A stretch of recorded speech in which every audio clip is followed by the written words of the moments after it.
और एंटीलिया केस में अब ब्लैक मर्सिडीज की एंट्री हो गई है। एनआईए को जांच के दौरान अंबानी बॉम्ब स्क्वायर एसयूवी की लाइसेंस प्लेट मिली है, जिसको लेकर कई सवाल खड़े हो गए हैं।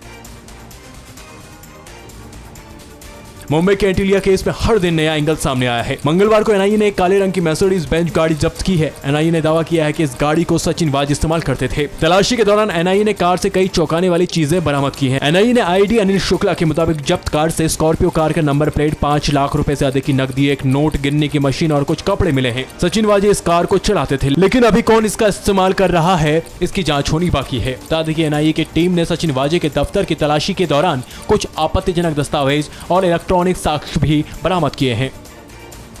नोएडा सेक्टर 151 में पुलिस की बदमाशों के साथ मुठभेड़ हुई और इस मुठभेड़ में एक बदमाश के पैरों में गोली लगने की खबर।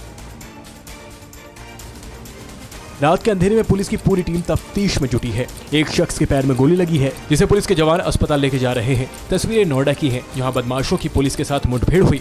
पुलिस का 2 बदमाशों से सामना हुआ, दोनों तरफ से गोली चली। इसी फायरिंग में बदमाश के पैर में गोली लगी, वहीं दूसरा बदमाश मौके से फरार हो गया। पुलिस ने बदमाशों के पास से एक कार, 2 तमंचे बरामद किए हैं। पकड़ा गया बदमाश गोकशी की वारदात में वांटेड था। पुलिस ने 25,000 का इनाम घोषित कर रखा था। शातिर बदमाश पर आधा दर्जन से ज्यादा गोकशी के मामले चल रहे हैं। गैंगस्टर के मामले में ये बदमाश जेल भी जा चुका है।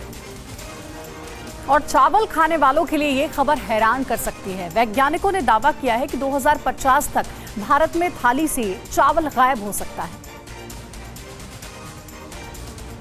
अगले 20 सालों में लोगों की थाली से चावल गायब हो जाएगा। इस बात का दावा हम नहीं, बल्कि अमेरिकी वैज्ञानिकों ने किया है। बदलते मौसम, पानी की कमी और ग्लोबल वार्मिंग के कारण वैज्ञानिकों ने चिंता जताई है कि 2050 तक भारत में लोगों की थाली से चावल गायब हो सकता है। दरअसल इलिनॉइस विश्वविद्यालय के अमेरिकी शोधकर्ताओं ने बिहार में स्थित नॉर्मल बोरलॉन्ग संस्था के चावल उत्पादन केंद्र पर अध्ययन किया है, जिसमें दावा किया गया है कि साल 2050 तक चावल के उत्पादन की मात्रा में भारी कमी देखने को मिल सकती है। वैज्ञानिकों ने चिंता जाहिर करते हुए कहा कि अगर मृदा संरक्षण के लिए आधुनिक तकनीक का प्रयोग नहीं किया गया और फसल के समय अपशिष्ट को सीमित करने पर ध्यान नहीं दिया गया, तो भविष्य में चावल का उत्पादन बहुत कम हो सकता है।